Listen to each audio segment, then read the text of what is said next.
You believe I believe there in is no God. There's Okay. no God. So where do you think we came from? I think it came Space. space dust. Gotcha. And where did you get that from? Oh, from science, from Big Bang Theory. So Big Bang Theory is something you can prove like in a clinical trial?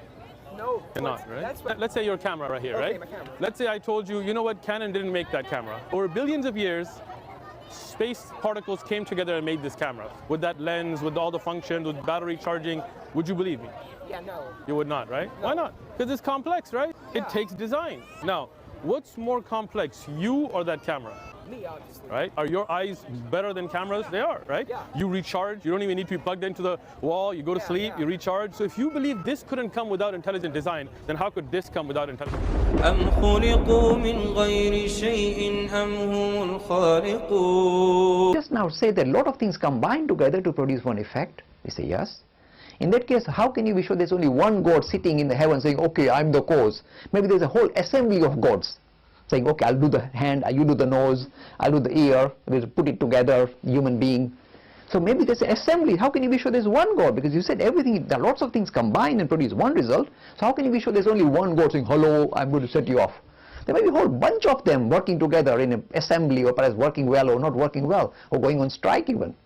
It's an assembly line and producing the universe. How can you be sure there's one? You never proved that. So very quickly, we believe there's only one creator, right? There's nobody else that should be worshipped except that one creator that created us, that gave us purpose. And the purpose of our life is to recognize that creator and worship him, right? And to live as good human beings by the laws that that creator sent. We believe that creator sent us prophets, like the prophet Moses, Abraham, Jesus, Muhammad, peace and blessings be upon them. We believe all of them were good. We believe all of them brought the same message, to worship none but one creator. Don't worship idols, don't worship monkeys or people or saints. Just worship that one that created one God. There you go. What do you think about that? Yeah, I think it's... Makes sense? Yeah. Who caused God? Because you said everything must have a cause. So God must have a cause too. So who is the cause of God? What made God? So in simple English, he's asking, who are God's mummy and daddy? Because otherwise God wouldn't be here. So who caused God? And then you say, suppose you discover a mummy and daddy, they are super God or grandpa gods. Then say, who is their cause? It goes on forever. You can never come to an end. So straight is, oh dear, we thought we have found a solution to this serious philosophic issue of how can we prove God. Suddenly we discovered that the argument we offered initially appeared so sweet and so straightforward. The moment you examine it in little detail, like saying there's a lot of cause, so maybe lots of gods there, how do you know it's one? And secondly, you just basically said, what is the cause of God? And we haven't given a proper answer. So you say, oh, God doesn't have a cause. Oh, no, no. You see, you started your argument saying everything must have a cause. You must hang on to that. Otherwise, we throw your whole argument out of the window. So who is God's cause? Oh, really, when you think about it, a lot of things are not so well designed. Look at me and look at you. See? We can't see without it. So we are poorly designed. As soon as we are 25, we start needing stuff like this to kind of see. So God didn't design me too well. So I'm just lightening up. But there are flaws in design, and of course the biggest flaw is the kind of the viciousness we see in the animal kingdom would suggest that if a God designed this world, then he must be a horrible man. How can he design animals eating and biting and killing each other while they're alive and chewing each other up? Something is not right with the design. So this is the second challenge that comes. Kidnapped, and he wasn't capable of getting his wife back from being raped by this other god that kidnapped her, that he required the assistance of the monkey god and his monkey army. Do you believe that's true? Just a yes or no. Are you a Hindu? I'm just fascinating because I know more than you on Hinduism. Do you believe in the monkey army?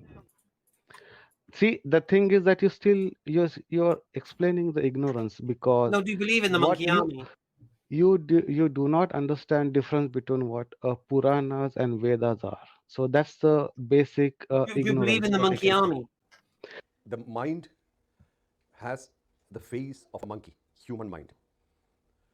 Huge body, big strength. Why the monkey's face? That's the nature of your mind. The nature of your mind is to be unstable. The nature of your mind is to be unstable, not stable in any place. Not stable in any activity, always bored, always moving, jumping from one branch to the other. That's exactly how our mind works, but it has huge strength. It has even strength to kill you. Mind has strength to make you depressed and also to make you dead. Right? But why do we worship Hanumanji as a deity? Because his consistency. How can your mind be consistent? It should be parked in the yard of consistency. And Ram is supreme consciousness. Why is Ram important? Because he went through tremendous turbulences, but he never complained. He accepted. He was cool. He accepted, handled life as it happened. His stability, his consistency, his lack of complaining made him, or made us understand of him, made us understand that he is an avatar. And where was Hanumanji parking his mind? In Ram. And what did he gain from there? Supreme stability, supreme devotion, supreme connection to consciousness. Ashtasiddhi, Navanithi, all the powers. All the powers possible he attained because he was steadily connected to consciousness. This is the response of the Hindu tradition. It says, you see, God can never be a matter of belief. God can also not be a matter of intellectual acceptance. Means I accept God, I think about it and yes, I can accept it. Let me show you. We say all these arguments you have offered have not given any conclusive evidence about God. Means conclusion, yes, definite, yes or no. Every argument we offer to try and prove or disprove God seems to fall short. You not disproved God, but you disproved the way you are defining God, that God is almighty and all-knowing. That is being challenged, but you not kind of undermine the whole idea. So you defied the way God is defined, that we understand, but you not disproved God, just as you not proved God either. But Hindus say you will never be able to prove or disprove God through intellectual gymnastics. This is not running away from challenge. He says it will always be impossible to grab God with your intellect. You say, I want to grab him, my intelligence, conclusive evidence of God. Hindus say you will never do that, because your ability to understand and use your intellectual capacity is not enough for you to be able to grab God. You will not do it, thankfully. Otherwise God becomes a little lapdog. Say, hello God, come here. It becomes a lapdog of your intellect. It is much more subtle than your intellect. So it's not saying it is irrational. It doesn't like the word irrational. It says your ability to rationalize falls short of the target. So you say, where is the proof of God? This is the answer from the Hindu tradition. They say the proof of God is not in this intellectual gymnastic, cosmological, teleological, miracle. No. So the only proof of God the Hindus accept, see, the power is your own experience. Just as I can see this and I don't need anybody else to prove that this bag exists in front, I see it. In the same way, say Hindus, it is possible to come face to face with this concept that we call God. Unless you experience God for yourself, you can always say, I am not sure.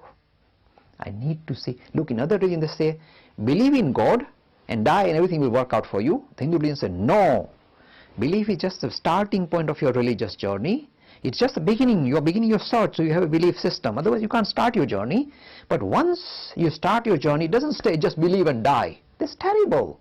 It says you must take belief to its conclusion. You must be able to actually experience God for yourself, not your prophet, not your scripture is written in the books, in the Bhagavad Gita. Good for Bhagavad Gita. Unless I see God face to face myself, or experience this thing called spirit, or Brahman or Atman myself, I will not believe it. The Hindu said, be like that. Be tough on yourself. So what is the Hindu conclusion? He said the only proof of God the Hindus accept is not through this intellectual gymnastics. He said it in fact agrees that this intellectual gymnastics will fall short of the target, will never prove or disprove God. It agrees with that. So it agrees with the challenges. He's saying because God is much more severe and stronger than your intellectual capacities, it will fail. You won't be able to grab him with your intellect. Only proof of God the Hindus accept is first an experience. So we go from the idea of a belief system, Shraddha, to the idea of Sakshatkar, first-hand encounter. You've seen this film, Encounter of the Third Kind, the alien coming or something. This is called Encounter of the First Kind. You, first-hand, must see God face to face. Unless you see God for yourself, you can never be absolutely sure about it. This is the conclusion of the religion. Sakshatkar, first-hand experience of God is the only proof of God.